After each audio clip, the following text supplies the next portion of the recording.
All right. From here, take a big step back, pause in kind of a lunge, a runner's lunge. And from here, pivot on the ball of your back foot until your heel comes down, perpendicular with your front foot.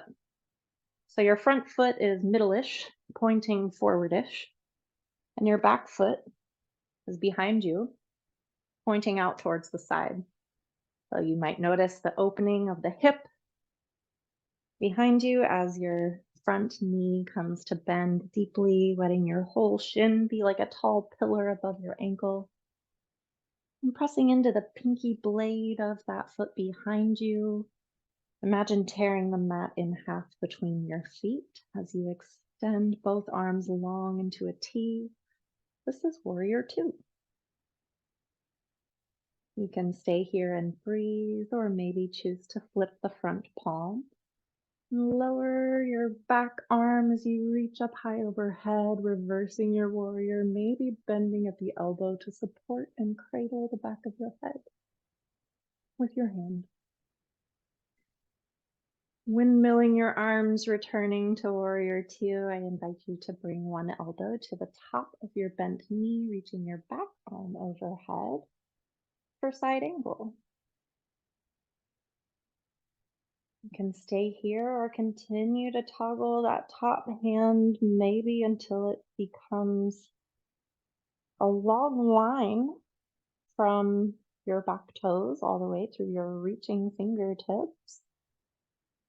You could stay here or begin to lower your lower arm towards the floor. Maybe your fingertips find the floor inside of your planted front foot. You can stay here or choose to bind by bending your lower elbow so that your hand kind of slides behind your hip and bending your upper elbow. Maybe your hands come to meet each other behind your hip for bound side angle. If you're bound, an option to practice balance. First, bring your back foot to meet your front one. It's going to look funny, so get ready. It might be a couple hops until your feet are side by side. Okay? From here, the foot that just stepped forward, the foot that does not have your arms wrapped around it, that's your new standing foot. Okay? Begin to grow heavy in that foot as your bound leg feels the foot from the mat, and maybe you come up to stand. Maybe you stay here and waver, or maybe you extend that foot and notice that with a little support, you can do some pretty amazing things. Come out of that however you will. And when you're ready, I invite you to meet me at either end of your mat. We're going to do the same thing on the other side. So once again, starting at the top of your mat, taking a big step back for a lunge on the other side, and then pivoting on the ball of that back foot so that your feet are perpendicular. You might heel toe your front foot so it's middle-ish. And you can heel toe your back foot back or forward until your front knee is able to bend deeply without going past your ankle. Rotating the muscles around your femur, see if you can peek and find your big toe inside of your bent knee from your point of view. Nice. Lift your arms to a T as you're ready for Warrior II. Look over your front hand. Look over your back hand. You might choose to flip your front hand and lower your back arm, reaching up high for Warrior Reversed. You could bend your top elbow and cradle your skull.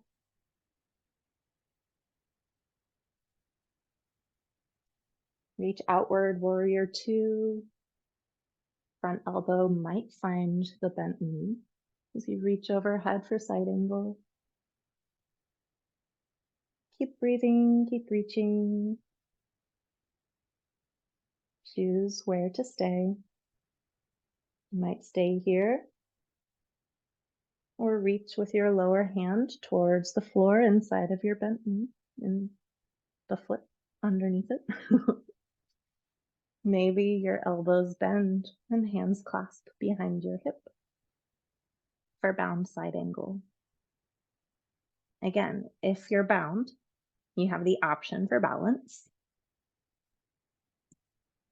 If you'd like, you can join me by bringing the back foot towards the bound foot, whatever that looks like. Okay? See if I can turn and face you a bit. All right. So the unbound foot is the standing foot. Shift your weight thusly. And maybe your arms help lift the weight of the other leg. Noticing it can feel strange. You might begin to press your inseam into that bent elbow and extend the leg long and come out with as much or as little grace as you may. Nice, good job, good work. Good try, good effort, good curiosity, good knowledge of your boundaries, all of the above. All right, eagle pose if you'd like. You can join me. Making space between your feet, find a wide chair pose. Bend your knees, okay? So we're gonna sit nice and low. Now we're gonna shift weight to one foot. Cross the other knee over the bent knee, okay? Cross and tap, uncross. So from chair, crossed. One more time. All right. Stay here, your toes are a kickstand, or wrap them further and tuck them behind your standing calf. All right, whichever leg is wrapped, bring that arm above the other elbow. You can stay with the backs of your forearms together. Or again, maybe you keep wrapping. And bring your fingertips to the inside of the other palm. Maybe you unwind and reset a time or two as you find your eagle pose. I mentioned this is a pose associated with courage. And for me, it takes courage to stand in this kind of wrapped up way. So do with that what you will. Switch sides as you're ready. I'll turn to the side so maybe you can get a different perspective on it. So from chair pose, we shift the weight, cross the knee and tap, uncross. Stay low, cross, uncross. Stay this time. Toes can tap. They could be your kickstand. Same arm on top as leg. Wrap as much as you will. And maybe balance for a moment. Notice your breath. Notice your thoughts. Notice how they change this pose and how this pose changes them. All right, unwind as you're ready. Tell yourself, good job. All right, we'll bring it down to the floor for crow pose if you're ready to practice a little balance. Again, you might check and see how your wrists are doing. We've done some downward facing dogs. So hopefully you have a little bit of flexion available and support here. But please take care of you. If you'd like to join me for crow pose, I encourage you to bring a block for a little help getting into it. And I like to place my block on its lowest setting, just make a little platform. And from here, I'm going to step onto the block. So the balls of both feet are side by side. All my toe mounds are kind of in a row on my block here. And my heels are hanging off the back edge. That's okay. The heels don't need to touch anyway.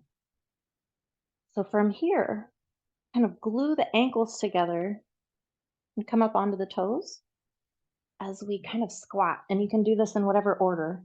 You might squat and then lift your toes, or you might not. I'm saying lift your toes, but I mean lift your heels.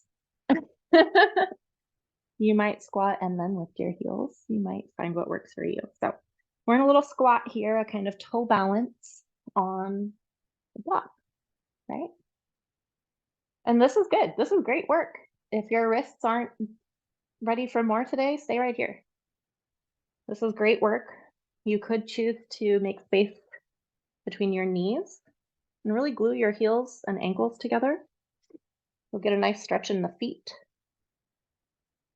You can use a wall for balance, as you see me doing here.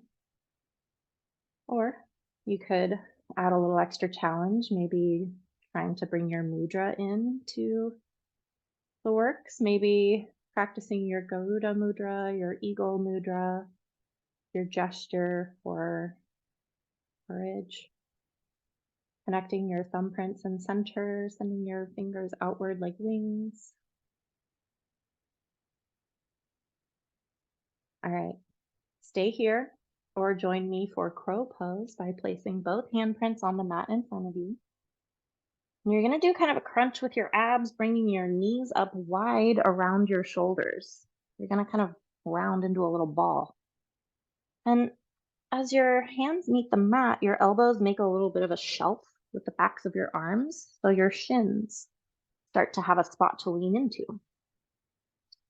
So this is where you kind of have to find your leverage, your body, but the block helps bring a little height as you lift your hips and start to tip yourself forward. You can come onto both handprints, spread your fingers wide, and squeeze your armpits with your knees. And squeeze your knees with your arms, if that makes sense. Press the mat away. Maybe one foot lifts. Maybe the other. Maybe only for a moment.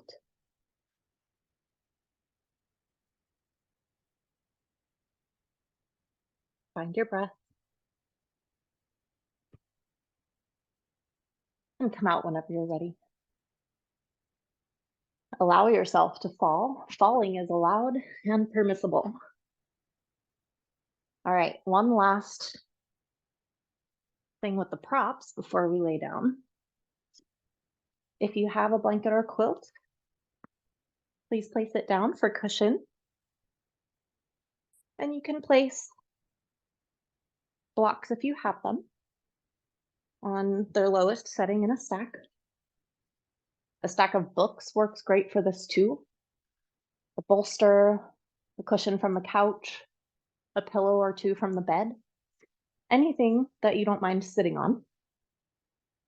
Place it there for support.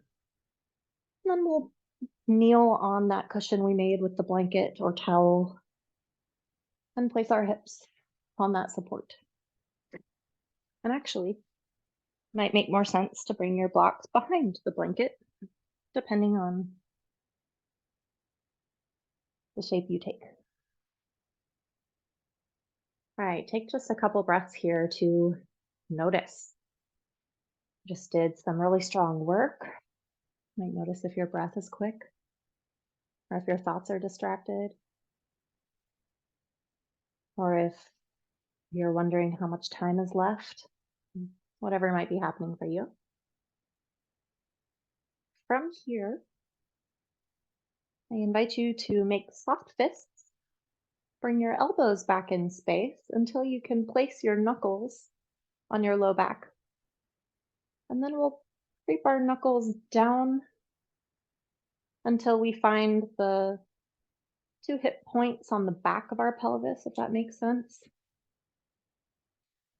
So when you tuck your tail, your hips push into your hands. Notice that that kind of rocks your arms back in space. Or you can press with your arms, with your fists, into those hip points and kind of push your hips forward. Notice that connection, okay?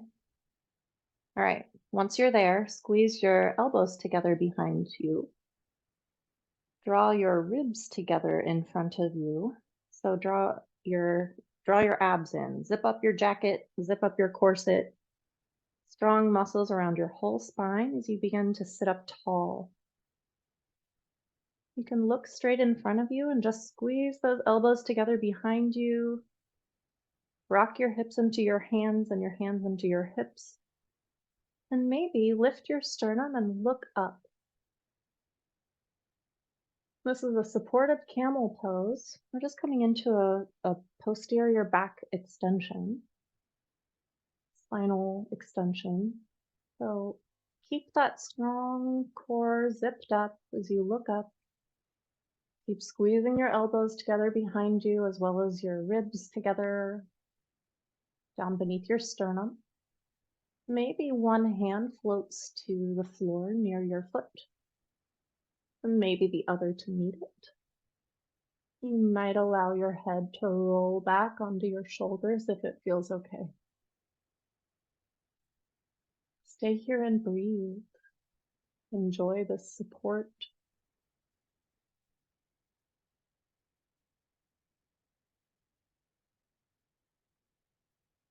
You could flap your jaw a couple of times.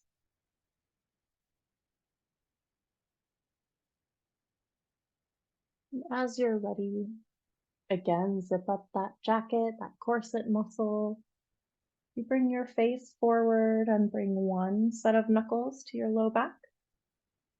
Create that connection, zip up your core, bring the other knuckles to your low back. And begin to roll your hips into your hands, becoming a little more upright.